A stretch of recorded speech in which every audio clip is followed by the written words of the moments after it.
آج کا یہ دن انہی بزرگوں کو، ان کی خدمات کو، ان کی قربانیوں کو یاد کرنے کا دن ہے اور ان کو سلام کرنے کا دن۔ آج ہمارے ملک میں جگہ جگہ جشن آزادی کے عنوان پر پروگرام منعقد ہو رہے ہیں،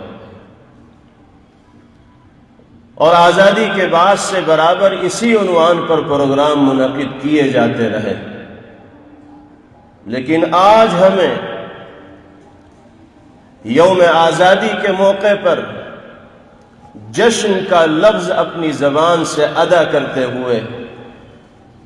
کچھ اٹپٹا سا محسوس ہوتا ہے، نامناسب محسوس ہوتا ہے، غیر معقول محسوس ہوتا ہے،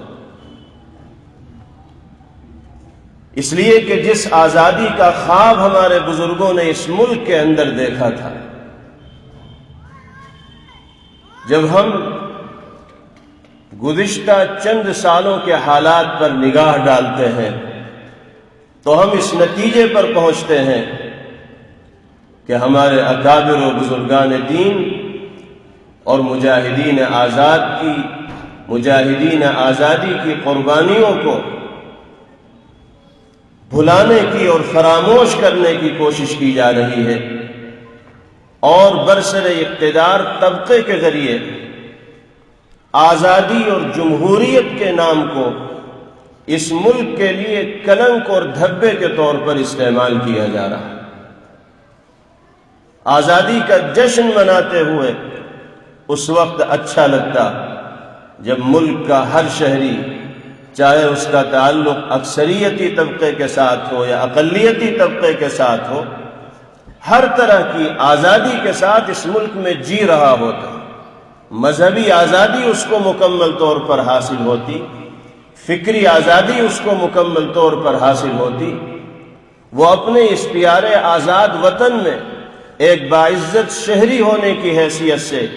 اپنے جان و مال کو محفوظ رکھتے ہوئے زندگی گزارتا، تب تو آزادی کا جشن مناتے ہوئے اچھا لگتا۔ لیکن آج جو صورتحال فرقہ پرستوں نے اس ملک کے اندر بسنے والے لوگوں کی، اور خاص طور پر اقلیت کی، آدیواسیوں کی، قبائلی کی اور پچھلے طبقے کی لوگوں کی بنا دی ہے، جب وہ صورتحال ہمارے سامنے آتی ہے تو آزادی کا جشن منانا ہمیں اچھا نہیں لگتا۔ یہ کیسی آزادی ہے کہ جس میں ایک غریب مسلمان آٹو رکشہ ڈرائیور کو زد و کوب کیا جاتا ہے، فرقہ پرستوں کی ایک بھیڑ مار پیٹ کرتی ہے اور زور ڈالتی ہے کہ تم جے شری رام کہو۔ کیا یہ تمہارا غلام ہے کہ تم جو کہو گے وہ اپنی زبان سے یہ کہہ دے گا؟ 8 اگست میں جنتر منتر پر نفرت انگیز طبقے کی ایک پوری جماعت اکٹھی ہوتی ہے، اور مسلمانوں کے خلاف آزادی کے بعد نفرت کے وہ نعرے لگائے جاتے ہیں کہ جن کی مثال شاید آزادی کے بعد سے اب تک ہمارے ملک کی اس تاریخ میں نہیں ملے گی۔ ہونا تو یہ چاہیے تھا کہ ان تمام لوگوں کو جو اس نفرت انگیزی کی مہم کے اندر شامل تھے، قانون کی بندشوں کے اندر گرفتار کیا جاتا اور ان کو قرار واقعی سزا دی جاتی، تاکہ آئندہ کسی کو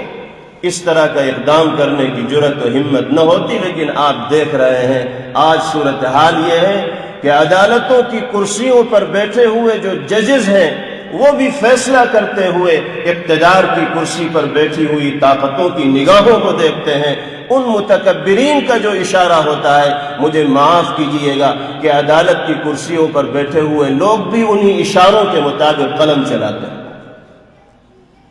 جب یہ صورتحال ہوگی تو پھر آزادی کا جشن کیسے منایا جائے گا اور کیوں منایا جائے گا؟ ہمیں وہ آزادی چاہیے جس آزادی کو حاصل کرنے کے لیے ہمارے بزرگوں نے نہ اپنی جان کی پرواہ کی، نہ اپنے مال کی پرواہ کی، نہ اپنی عزت و آبرو کی پرواہ کی، نہ اپنی اولاد کی پرواہ کی۔ آج یہ سمجھا جا رہا ہے کہ ہماری تعداد زیادہ ہے، اکثریتی طبقہ اپنے زوم میں آ کر ملک کی اقلیت کو پھر غلامی کی طرف لے جانا چاہتا ہے، اور ایسا ماحول بنا دیا گیا ہے کہ برسر اقتدار طبقے کے نظریات کے خلاف اگر کوئی آدمی زبان کھولتا ہے یا قلم چلاتا ہے تو اس کو فوراً پیش دروہی کہہ دیا جاتا ہے، ملک کا باغی کہہ دیا جاتا ہے، اور ملک کا دشمن اس کو گردانا جانے لگتا ہے۔ ایک دوسری غلامی کی جانب ہمیں دھکیلنے کی کوشش کی جا رہی ہے۔ میں اس موقر اسٹیج سے پورے اعتماد کے ساتھ یہ کہنا چاہتا ہوں کہ ہم وہ لوگ ہیں، ہمارا تعلق ان اکابر سے اور ان بزرگان دین سے ہے، اس نسل سے ہمارا رشتہ ہے جنہوں نے انگریزوں جیسی ظالم و جابر طاقتوں کی غلامی کو گوارا اور برداشت نہیں کیا۔ تم کون ہوتے؟ تم اگر یہ سمجھتے ہو کہ ہم اپنی اکثریت اور طاقت کی وجہ سے اقلیت کو دبا لیں گے اور اپنا غلام بنا کر اس ملک میں زندگی گزارنے پر مجبور کر لیں گے، تو تمہارا یہ وہ خواب ہوگا جو کبھی شرمندہ تعبیر نہیں ہو پائے گا۔ مسلمان غلامی اللہ کے سوا کسی کی اختیار نہیں کر سکتا۔ ہم اس ملک میں آزادی کے ساتھ جیتے رہے ہیں اور انشاءاللہ جب تک جان میں جان رہے گی اسی آزادی کے ساتھ جینے کی کوشش کریں۔ آج ہم اپنے غیر مسلم برادران وطن سے بھی یہ مطالبہ کرتے ہیں کہ جس طرح آپ کے پرکھوں نے اور آپ کے بزرگوں نے ہمارے بزرگوں کے شانہ بشانہ کھڑے ہو کر میدان میں آ کر انگریزی سامراج سے لوہا لیا اور ان کی غلامی سے نجات حاصل کرنے کے لیے راستوں کو ہموار کیا، اسی طرح آج بھی ملک کے انصاف پسند اور سیکولر مزاج اور ذہن رکھنے والے غیر مسلم برادران وطن کو میدان میں آنا ہوگا، اقلیتوں کے شانہ بشانہ کھڑے ہونا ہوگا، اور ایک خاص ذہن رکھنے والا طبقہ جس طرح کی غلامی کی طرف ملک کی اقلیت کو لے جانا چاہتا ہے، اس غلامی سے نکالنے کے لیے غیر مسلم برادران وطن کو بھی میدان میں سامنے آ کر جد و جہد کرنی ہوگی، تبھی یہ ملک ہمارا آتش سے اور آگ سے بچ پائے گا۔ آج اگر اقلیتوں کے ساتھ غیر مسلم منصف برادران وطن نے اس جد و جہد کا اور سنجیدگی کا مظاہرہ نہیں کیا تو آنے والے دنوں میں کیا صورتحال ہوگی اس کے بارے میں کچھ نہیں کہا جا سکتا۔ اگر ہمیں اس ملک سے پیار ہے، اس ملک سے محبت ہے، اگر ہم اپنے بزرگوں کے جانشین اور ان کے وارث ہیں، تو ملک میں آزادی کے اسی ماحول کو برقرار رکھنے کے لیے ہمیں جان و تن کی بازی لگانی ہوگی، جو ماحول ہمارے بزرگوں نے انگریزی سامراج سے مقابلہ کر کے جد و جہد کر کے ان کو دن میں تارے دکھا کر اس ملک کے اندر برپا کیا تھا۔ ہم سب اس ماحول کی حفاظت کرنے کے ذمہ دار ہیں۔ یہ عہد لینا ہوگا، یہ مہم چلانی ہوگی، اور ایسا ہی مزاج ملک میں بسنے والے طبقوں کا بنانا ہوگا، تب جا کر یہ ملک دنیا کے نقشے میں مثالی ملک بن سکتا ہے، اور آزادی کا وہی ماحول اس ملک میں دیکھنے کو مل سکتا ہے جو ماحول بنانے کی اور پیدا کرنے کی ہمارے بزرگوں نے اور اکابر نے کوشش کی۔ جہاں تک جدوجہد آزادی میں مسلمانوں کے اور حضرات علماء کرام کے تاریخی کردار کا سوال ہے، ان کی قربانیوں کا سوال ہے، تو اس کو تو بھلایا نہیں جا سکتا اور تاریخ کے صفحات سے مٹایا نہیں جا سکتا۔ جدوجہد آزادی کی تاریخ اس وقت تک مکمل نہیں ہو سکتی جب تک کہ مسلمانوں کی خدمات، قربانیاں اور ان کی کارگزاریاں اور علماء کرام کی خدمات کا تذکرہ نہ کیا جائے۔ مشترکہ جدوجہد کا سلسلہ تو 1857 کے بعد سے شروع ہوتا ہے، جب مسلم و غیر مسلم اور ملک میں بسنے والے تمام طبقات انگریزوں کے خلاف میدان عمل میں آتے ہیں، لیکن 1857 سے برسہ برس پہلے صرف اور صرف مسلمان بلکہ علماء کرام انگریزی سامراج کے خلاف محاذ آرائی میں منہمک اور مشغول دکھائی دیتے ہیں۔ اس وقت سے مسلمان انگریزوں کا مقابلہ کر رہے ہیں جب ملک میں بسنے والے لوگوں کو یہ احساس بھی نہیں تھا کہ انگریز کس نیت سے ہمارے ملک کے اندر آیا۔ اس تاریخ کو یاد رکھنا چاہیے۔ دہرانا چاہیے اور دنیا کے سامنے اس کو ذکر کرنا چاہیے۔ 1498 سے انگریز کی اس ملک میں آمد و رفت کا سلسلہ شروع ہوتا اور 1601 میں منظم طور پر انگریز ایسٹ انڈیا کمپنی کے بینر تلے تاجروں کا بھیس پہن کر رہزنوں اور ڈاکوؤں کی شکل میں بنگال کی سرزمین پر قدم رکھتا ہے۔ 1498 سے آنا جانا ہے، 1601 میں منظم طور پر ایسٹ انڈیا کمپنی کے بینر تلے انگریز آتا ہے۔ بظاہر وہ اپنے کو تاجر کہتے ہیں، کاروباری کہتے ہیں، لیکن حقیقت میں ان کا مقصد ہندوستان پر قبضہ کرنا۔ 1707 میں جب شہنشاہ اورنگزیب عالمگیر علیہ الرحمہ اس دنیا سے تشریف لے جاتے ہیں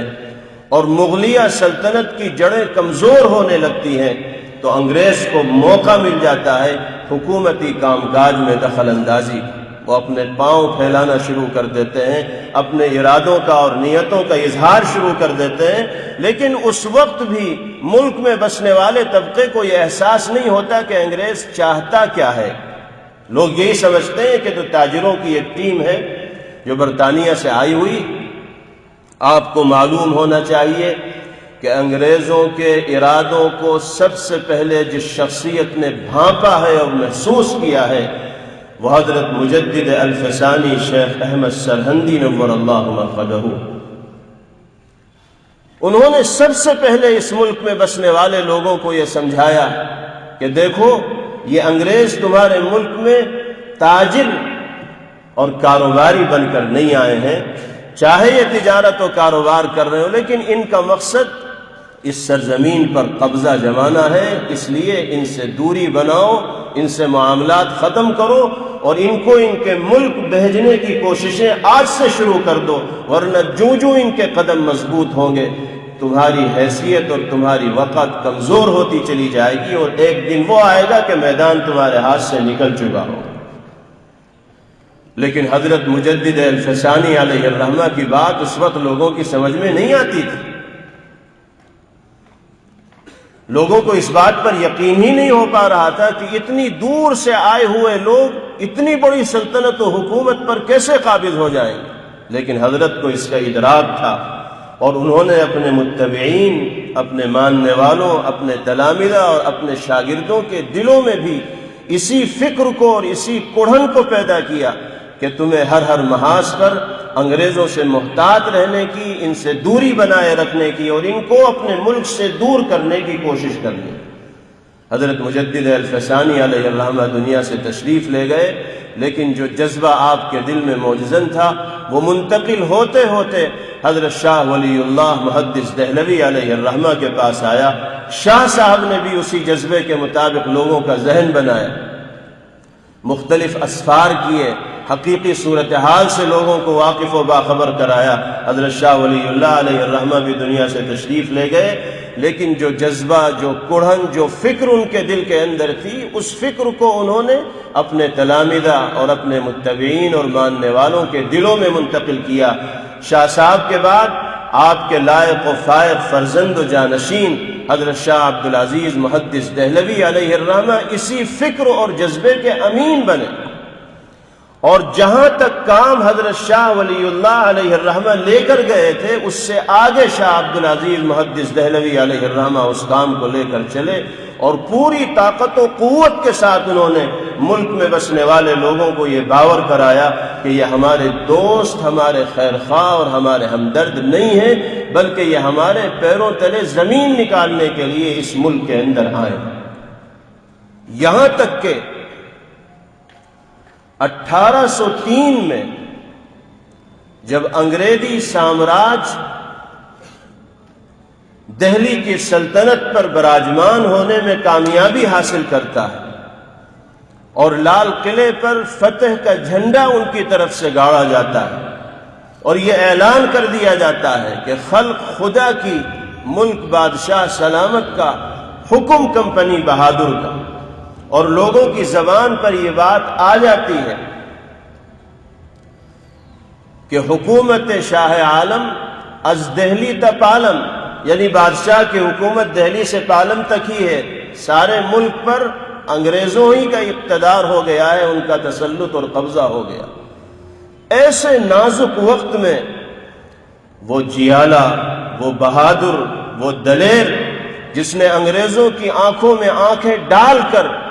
گفتگو کی اور ان کو میدان سے بھگانے کا علم بلند کیا، کوئی اور نہیں بلکہ ہم سب کے سرخیل حضرت شاہ عبدالعزیز محدث دہلوی علیہ الرحمہ ہی۔ انہوں نے سب سے پہلے انگریز کے خلاف جہاد کا فتویٰ صادر کیا اور یہ عام اعلان کر دیا کہ آج سے ہمارا ملک غلام ہو گیا ہے، اور غلامی سے نجات حاصل کرنے کے لیے اور آزادی حاصل کرنے کے لیے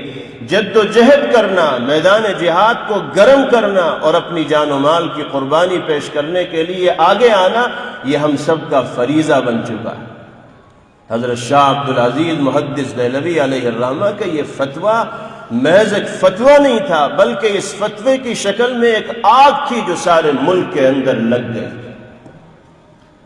اور لوگوں کے دلوں میں انگریزوں کے خلاف اشتعال کے ایسے جذبات پیدا ہوئے، نفرت کے ایسے جذبات پیدا ہوئے جو اس وقت تک سرد نہیں ہوئے، ٹھنڈے نہیں پڑے جب تک انگریز بوریا بستر باندھ کر اس ملک سے جانے پر مجبور نہ ہو گئے۔ اس وقت انگریزوں کے خلاف فتویٰ دینا کوئی آسان کام نہیں تھا۔ انگریز پورے طور پر قابض ہو چکا تھا اور اس کی جاسوسی کا نظام اتنا پختہ اور مضبوط تھا کہ اگر انگریز کے خلاف کمرے میں بیٹھ کر سرگوشیاں بھی کی جاتی تھیں تو ان کو بھی جیل کی سلاخوں کے پیچھے ڈال دیا جاتا تھا، کالا پانی بھیج دیا جاتا تھا اور سخت ترین سزاؤں کا ان کو سامنا کرنا پڑتا تھا۔ ایسے مشکل حالات میں تنہا شاہ عبدالعزیز محدث دہلوی علیہ الرحمہ اس طاقت کے خلاف فتوی جہاد صادر کرتے ہیں۔ یہ اللہ کی توفیق تھی اور ایمانی طاقت تھی جس نے شاہ عبدالعزیز محدث دہلوی علیہ الرحمہ کو یہ تاریخی کارنامہ انجام دینے کے لیے تیار کیا۔ حضرت شاہ صاحب کے اس فتوے کے بعد پھر تو سلسلہ شروع ہو گیا۔ 1803 میں یہ فتویٰ آیا، اس سے پہلے 1799 میں سرنگا پٹنم کا جانباز مجاہد شیر ہند سلطان ٹیپو شہید علیہ الرحمہ برابر انگریزوں کے خلاف محاذ آرائی میں لگا ہوا، اور انگریز یہ محسوس کرتا ہے کہ ہمارے لیے ملک کے اقتدار پر قبضہ جمانے میں سب سے بڑی رکاوٹ سلطان ٹیپو شہید علیہ الرحمہ، ان کو جب تک راستے سے ہٹایا نہیں جائے گا اس وقت تک ہم ہندوستان کے اقتدار پر قابض نہیں ہو پائیں۔ چنانچہ تاریخ یہ بتاتی ہے کہ اپنوں ہی کی غداری کی وجہ سے، میر صادق جیسے لوگوں کی غداری کی وجہ سے 1799 میں سرنگا پٹنم کے میدان میں انگریزوں سے مقابلہ کرتے ہوئے، ان کے دانت کھٹے کرتے ہوئے سلطان ٹیپو شہید علیہ الرحمہ نے جام شہادت نوش فرمایا، اور ان کے سانحہ شہادت کے بعد انگریز کو اور انگریزی افسران کو ایسا اطمینان ہوا اور خوشی کے ایسے گیت انہوں نے گانے شروع کیے اور ہاتھ اٹھا کر یہ اعلان کرنا شروع کیا کہ آج سے ہندوستان ہمارا ہے، کوئی طاقت اب ہمیں ہندوستان کے اقتدار پر قابض ہونے سے نہیں روک سکتی۔ اللہ نے اپنے اس بندے کے اندر، اس کے چہرے میں وہ رعب عطا فرمایا تھا کہ ان کے بے جان لاشیں کے قریب جانے کی ہمت انگریزی افسران اور جنرل نہیں کر پا رہے تھے۔ ان کے جسم سے روح نکل چکی تھی، وہ بے حس و حرکت تھے، لیکن مورخین لکھتے ہیں کہ رعب ایسا تھا کہ پتا پانی ہو رہا تھا بے جان لاشیں کے قریب جانے سے، یہاں تک کہ دور سے ڈلے مار کر دیکھا گیا کہ ابھی کچھ رمق باقی ہے یا باقی نہیں۔ جب یہ یقین ہو گیا کہ اب بالکل جان نکل چکی ہے، تب انگریزی جنرلوں کو یہ ہمت ہوئی کہ وہ سلطان ٹیپو شہید علیہ الرحمہ کے قریب جا سکے۔ آج کا دن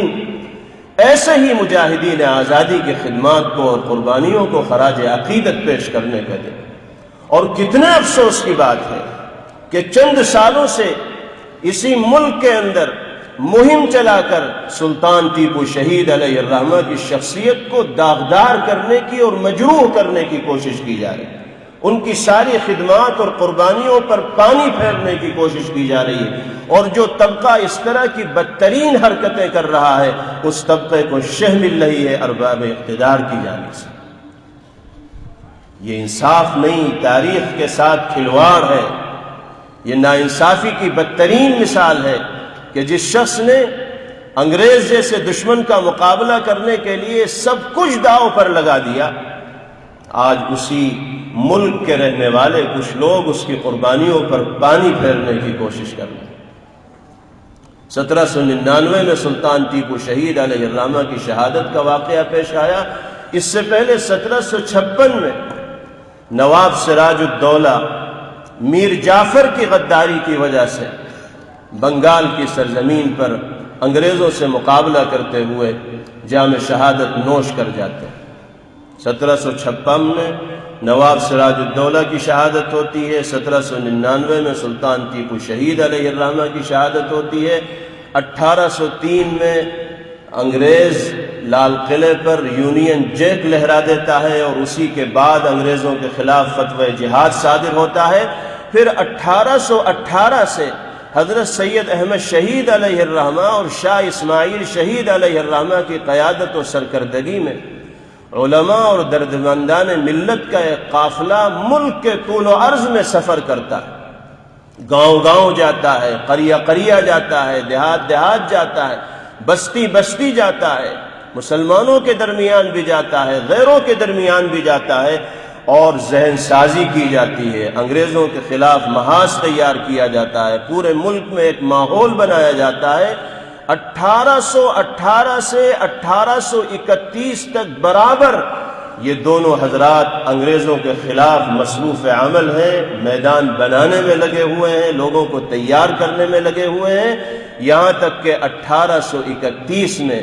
بالا کوٹ کے میدان میں شاہ اسماعیل شہید اور سید احمد شہید علیہ الرحمہ اپنے جانثار ساتھیوں کے ہمراہ جام شہادت نوش کر جاتے ہیں۔ بڑی طاقت کمزور پڑ جاتی، وہ مجاہدین جو تیار ہوئے تھے بالا کوٹ کے میدان میں شہادت کا جام نوش کر جاتے ہیں، لیکن جو لوگ باقی رہتے ہیں وہ ہمت نہیں ہارتے۔ انگریزوں کے خلاف اشتعال کی جو بڑھتی ہوئی آگ ہے وہ مدھم تو ضرور پڑتی ہے، لیکن جو چنگاری لگی ہوئی ہے وہ چنگاری ختم نہیں ہوتی۔ چنانچہ اس چنگاری کی برابر آبیاری کی جاتی رہتی ہے، اس چنگاری کی حفاظت کی جاتی رہتی ہے، یہاں تک کہ 1857 میں منصوبہ بند طریقے سے ملک میں بسنے والے تمام طبقات کو ساتھ لے کر انگریزوں کے خلاف یک بارگی ہلہ بولنے کا نظام بنایا جاتا ہے، منصوبہ بنایا جاتا ہے۔ 1857 میں انگریزوں کے خلاف حملہ کرنے کا جو منصوبہ بنتا ہے، اس میں تمام طبقات جو ملک میں بسنے والے ہیں وہ شانہ بشانہ شریک ہوتے ہیں، لیکن قیادت 1857 میں بھی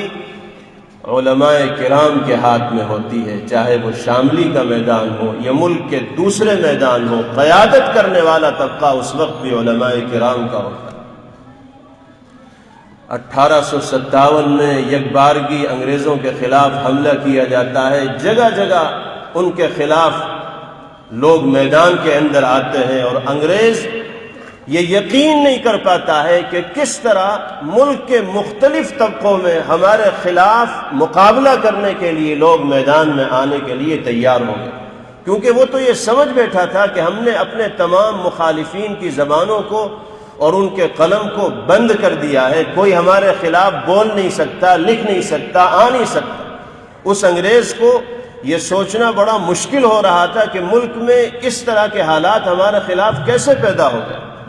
چنانچہ 1857 میں جو لوگ انگریزوں کے سامنے آئے، ان کا بڑی سختی کے ساتھ انگریزوں نے مقابلہ کیا، اور بڑی تعداد میں اس موقع پر ہندوستانیوں نے جام شہادت نوش کیا، جس میں صرف 2 لاکھ مسلمان ہیں جنہوں نے شہادت کا جام نوش کیا ہے، اور ان 2 لاکھ مسلمانوں میں 51,500 صرف علماء کرام ہیں جنہوں نے اس موقع پر جام شہادت نوش کی۔ سارے ملک میں شہیدوں کے خون سے اس ملک کی سرزمین رنگین ہو جاتی ہے، اور 1857 میں بظاہر ہندوستان کا جو محب وطن طبقہ ہے وہ یہ سمجھتا ہے کہ ہم ناکام ہو گئے اور ہمیں کامیابی نہیں مل پائی، لیکن پھر بھی جو لوگ باقی بچے رہتے ہیں وہ ہمت نہیں ہارتے اور برابر کوششوں میں لگے رہتے ہیں، یہاں تک کہ 1857 کے ٹھیک 10 سال کے بعد دیوبند جیسی گمنام بستی میں انار کے ایک درخت کے نیچے ایک مدرسے کی، ایک مکتب کی داغ بیل ڈالی جاتی ہے، جس میں پڑھانے والے بھی ایک استاد ہوتے ہیں اور پڑھنے والے بھی ایک طالب علم ہوتے ہیں۔ بظاہر تو وہ ایک مکتب و مدرسے کی تاسیس ہوتی ہے اور قیام ہوتا ہے، لیکن اس کے پیچھے صرف تعلیم و تعلم مقصود نہیں ہوتا، بلکہ ایسے مجاہدین کی فوج تیار کرنا بھی مقصود ہوتا ہے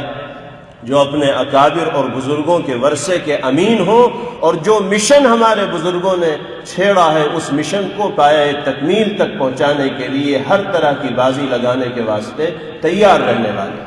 چنانچہ آپ نے دیکھا اور تاریخ جانتی ہے کہ ایک دن وہ آتا ہے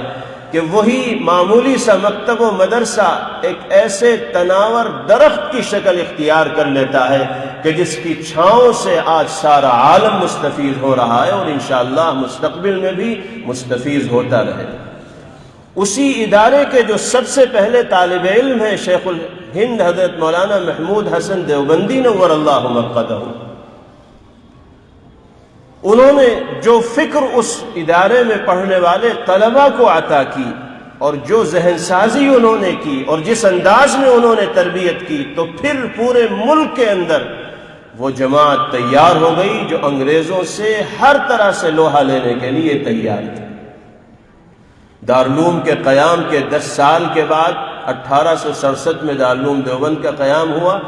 اس کے ٹھیک 10 سال کے بعد 1878 میں انجمن ثمرۃ التربیت کے نام سے حضرت شیخ الہند علیہ الرحمہ نے ایک انجمن کا قیام فرمایا، اور اس انجمن کے ذریعے در حقیقت لوگوں کی تربیت کی جا رہی تھی، مجاہدین کو تیار کیا جا رہا تھا انگریزوں کے خلاف۔ مختلف ناموں سے پھر وہ انجمن کام کرتی رہی۔ اسی انجمن کے زیر انتظام حضرت شیخ الہند علیہ الرحمہ کی معرکۃ الآرا تحریک ریشمی رومال کا آغاز ہوا، جو بڑی لاجواب تحریک تھی۔ اگر وہ تحریک پائے تکمیل تک پہنچ جاتی اور یہ خواب شرمندہ تعبیر ہو جاتا تو پھر ملک کی صورتحال بھی اکثر تبدیل ہو چکی ہوتی، لیکن اللہ کی قدرت ہے اور نہ جانے اس میں باری تعالیٰ کی جانب سے کیا حکمت رہی ہوگی کہ جب یہ تحریک اپنی آخری منزل کے بالکل قریب پہنچ چکی تھی اور سارا نظام طے ہو چکا تھا کہ اندرونی طور پر انگریزوں کے خلاف بغاوت کی جائے گی، اور بیرونی جو طاقتیں تھیں ان سے شیخ الہند علیہ الرحمہ کے روابط ہو چکے تھے، پوری تیاری ہو چکی تھی کہ اندرونی طور پر ہم لوگ انگریزوں کے خلاف بگل بجائیں گے، بیرونی طور پر آپ لوگ انگریز پر دباؤ ڈالیں گے، ہماری طرف سے ایک نئی حکومت قائم کر دی جائے گی جو انگریزی حکومت کی متوازی ہوگی، اور اس حکومت کے جو عہدیداران تھے ان کو بھی طے کر دیا گیا تھا۔ راجہ مہندر پرتاپ کو اس حکومت کے لیے صدر کا عہدہ تجویز کیا گیا تھا۔ یہ ساری چیزیں تشکیل پا چکی تھی، لیکن قبل اس کے کہ اس پر عملی طور پر اس کا نفاذ ہوتا، راز فاش ہو گیا، اور 1878 میں انجمن ثمرۃ التربیت کے نام سے جس تحریک کا آپ نے آغاز فرمایا تھا،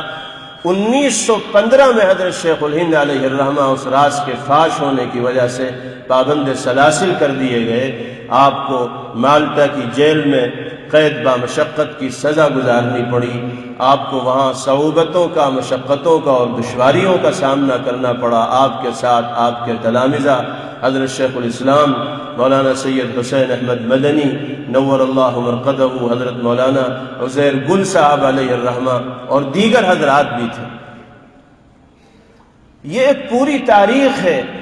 جس سے یہ اندازہ ہوتا ہے کہ کتنی قربانیوں کے بعد اللہ پاک نے اس ملک میں آزادی کے سورج کو طلوع کیا، لیکن بظاہر اس راز کے فاش ہونے کے بعد بھی مسلمانوں نے ہمت نہیں ہاری، بلکہ جد و جہد کے سلسلے کو جاری رکھا۔ 1919 میں جمعیت علماء ہند کا قیام عمل میں آیا، پھر اس کے بینر تلے مشترکہ جد و جہد مسلسل کی جاتی رہی۔ 1942 میں تحریک سول نافرمانی اور نمک آندولن کے نام سے تحریک چھیڑی گئی، مختلف تحریکیں ملک کے اندر چھیڑی جاتی رہیں، یہاں تک کہ 15 اگست 1947 میں اس ملک میں آزادی کا سورج طلوع ہوا۔ یہ انتہائی مختصر تاریخ ہے جد و جہد آزادی کی، جس سے یہ اندازہ لگایا جا سکتا ہے کہ آزادی کی اس تاریخ میں ہمارے اکابر اور بزرگان دین کا اور ملک میں بسنے والے تمام طبقات کا کتنا بڑا ہاتھ ہے، اور اس آزادی کے ذریعے انہوں نے کیا خواب دیکھا تھا، اسی خواب کے مطابق ہمیں اس ملک کو بنانے کی ہر ممکن کوشش کرنی ہے۔ اور جو لوگ اس ملک میں نفرت کا زہر گھول کر مذہب کے نام پر، طبقے کے نام پر لوگوں کو تقسیم کرنے کی کوشش کر رہے ہیں، وہ اپنے اکابر کے ورثے کے ساتھ کھلواڑ کا کام کر رہے ہیں۔ ہم اس ملک سے پیار کرنے والے اور محبت کرنے والے ہیں۔ ہم اس ملک کی جو تصویر ہے، اس کی جو صورت ہے، اس کی جو مثال ہے، اس کی جو شناخت ہے، اس کی جو پہچان ہے، اس کو برباد ہونے کی اور ضائع کرنے کی کسی بھی کوشش کو اگر اللہ نے چاہا تو کامیاب نہیں ہونے دیں گے۔ جو لوگ زہر گھول کر ملک کا ماحول خراب کرنا چاہتے ہیں، ان کے خلاف اسی طرح مشترکہ جد و جہد کی ضرورت ہے جس طرح انگریزی سامراج کی غلامی سے اور ان کے چنگل سے نجات حاصل کرنے کے لیے مشترکہ جد و جہد کی گئی تھی۔ مجھے امید ہے کہ ملک میں بسنے والے غیر مسلم برادران وطن کا بھی انصاف پسند طبقہ اس حقیقت کو سمجھے گا اور نفرت کا زہر گھولنے والی ان طاقتوں کو منہ توڑ جواب دینے کے لیے اقلیتوں کے ساتھ میدان عمل میں آ کر ملک کی حفاظت کا انتظام کرے گا۔ اللہ پاک ہم سب کے حامی و ناصر و مددگار ہوں۔ وآخر دعوانا ان الحمد للہ رب العالمین۔